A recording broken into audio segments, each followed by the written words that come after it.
Assalamualaikum warahmatullahi wabarakatuh.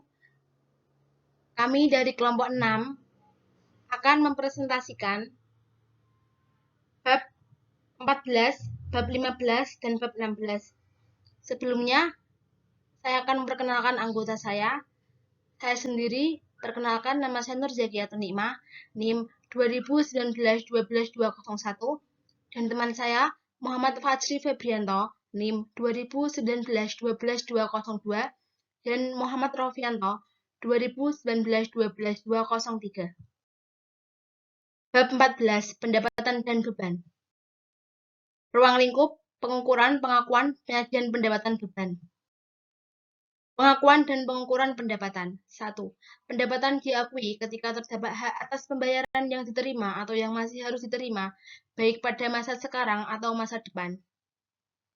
Dalam kondisi jumlah arus kas yang masih harus diterima, tidak dapat diukur secara andan, dan waktu penerimaan arus kasnya tidak dapat dipastikan. Maka, pendapatan diakui pada saat kas diterima dengan memperhatikan ketentuan dalam paragraf. 2.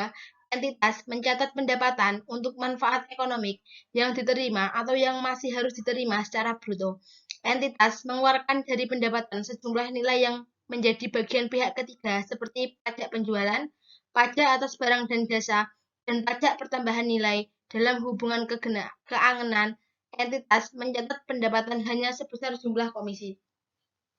3.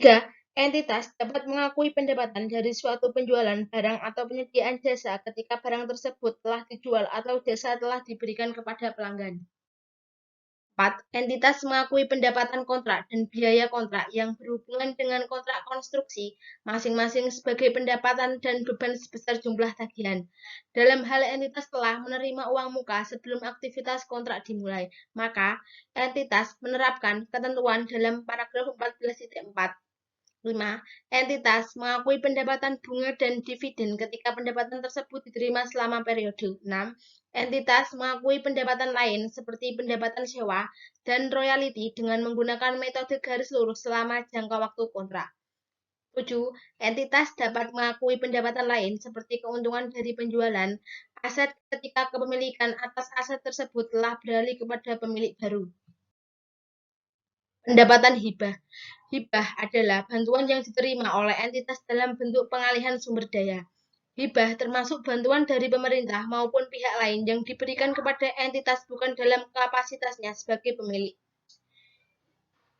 Penerimaan hibah secara substansi merupakan bagian dari kontribusi modal dari pemilik, maka entitas mengakui hibah tersebut di luar laba rugi pada saat hibah tersebut diterima sebesar jumlah nominalnya.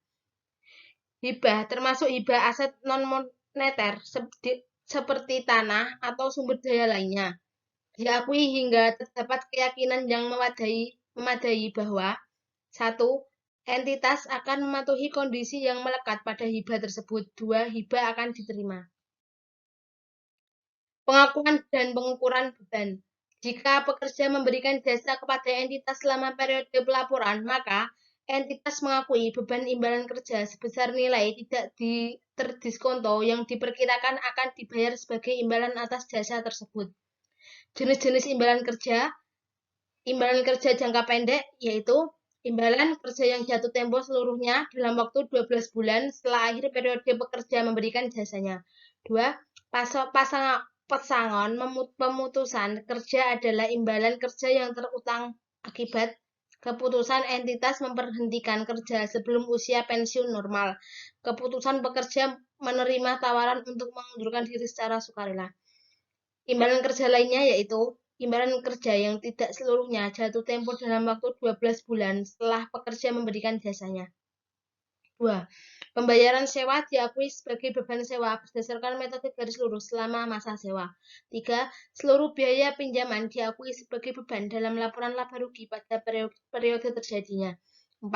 Dalam kondisi jumlah arus kas keluar tidak dapat diukur dengan andai atau waktu pengeluaran arus kasnya tidak dapat dipastikan, maka beban diakui pada saat kas dibayarkan. Penyajian. Pendapatan disajikan dalam kelompok pendapatan dalam laporan laba rugi. Entitas menyajikan pendapatan hibah sebagai bagian dari laba rugi, baik secara terpisah atau dalam pos umum seperti pendapatan lain-lain. Beban disajikan dalam kelompok beban dalam laporan laba. Bab 15, pajak penghasilan. Ruang lingkup. Pajak merupakan salah satu sumber pendanaan bagi negara dalam menjalankan peran pemerintahan. Pajak menjadi pemegang andil terbesar dalam pembangunan di seluruh aspek kehidupan di negara ini. Definisi pajak penghasilan atau PPh adalah pajak yang dibebankan atas suatu penghasilan yang diperoleh wajib pajak, baik yang berasal dari Indonesia maupun dari luar negeri. Pasal 3 ayat 1 dalam PP nomor 46 tahun 2013 berbunyi, besarnya tarif pajak penghasilan yang bersifat final sebagaimana dimaksud dalam pasal 2 adalah 1% pengenaan pajak penghasilan didasarkan pada peredaran bruto dari usaha dalam 1 tahun dari tahun pajak terakhir sebelum tahun pajak yang bersangkutan. Jika dalam hal peredaran bruto kumulatif wajib pajak pada suatu bulan telah melebihi jumlah 4.800.000.000 rupiah, dalam suatu tahun pajak, wajib pajak tetap dikenai tarif pajak final sampai dengan akhir tahun pajak yang bersangkutan. Namun, apabila dalam sudah masuk pada tahun pajak berikutnya, maka dikenakan tarif pajak penghasilan berdasarkan ketentuan Undang-Undang Pajak Penghasilan. Macam-macam pajak penghasilan.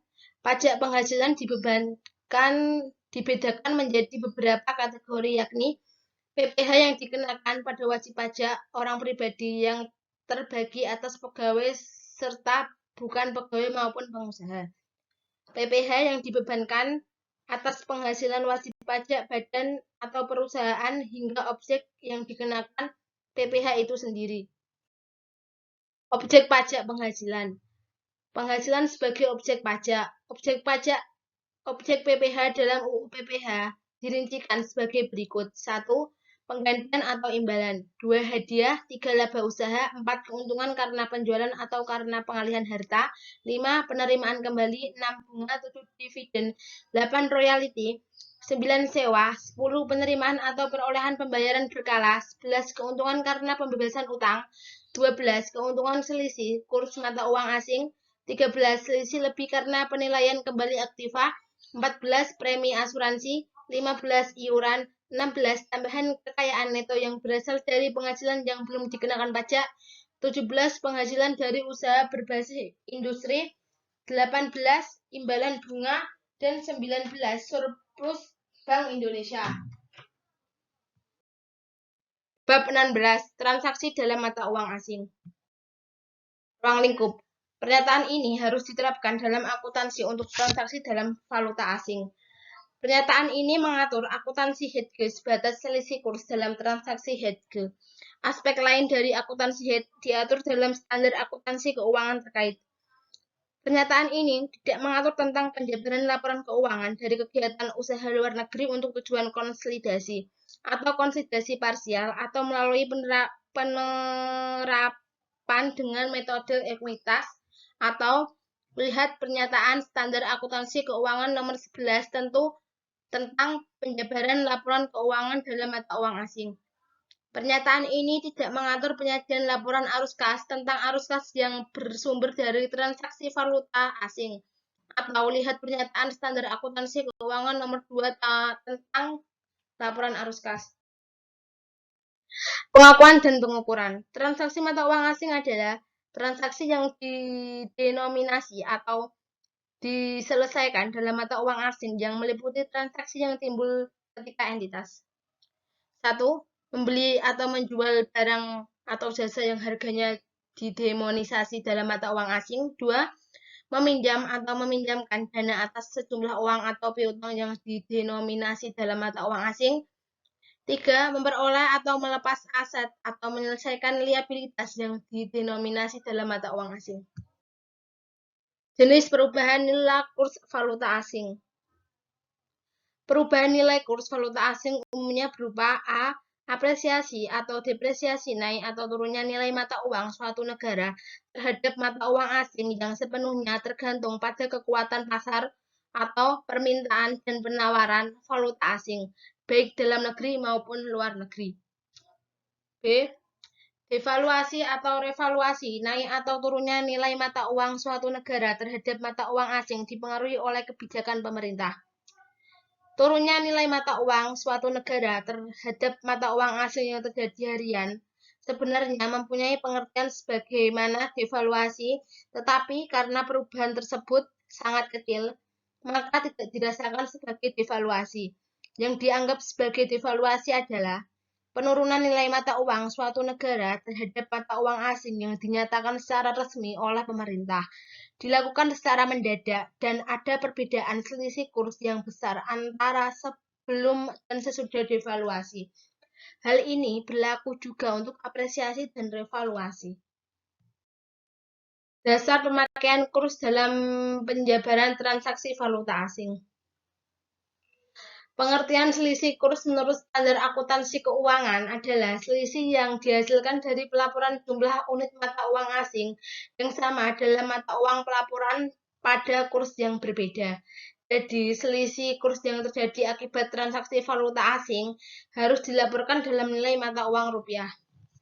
Dari penjelasan di atas, dapat disimpulkan bahwa penyelesaian dalam suatu transaksi mata uang asing harus dilakukan dalam periode akuntansi yang bersangkutan dan juga harus memperhitungkan adanya selisih kurs yang terjadi dari transaksi tersebut. Transaksi valuta asing dibukukan berdasarkan kurs pada tanggal transaksi dan pada tanggal neraca saldo aktiva dan kewajiban dalam valuta asing harus dijabarkan dengan kurs pada tanggal neraca dan selisih kurs yang timbul ditampung dalam perhitungan laba rugi periode usaha yang bersangkutan. Sedangkan selisih kurs yang terjadi pada saat transaksi sebagai akibat dari devaluasi atau revaluasi dapat dibebankan atau dikreditkan baik langsung pada periode berjalan atau ditangguhkan dan diamortisasi selama beberapa periode. Terima kasih. Cukup sekian presentasi dari kelompok kami. Wassalamualaikum warahmatullahi wabarakatuh.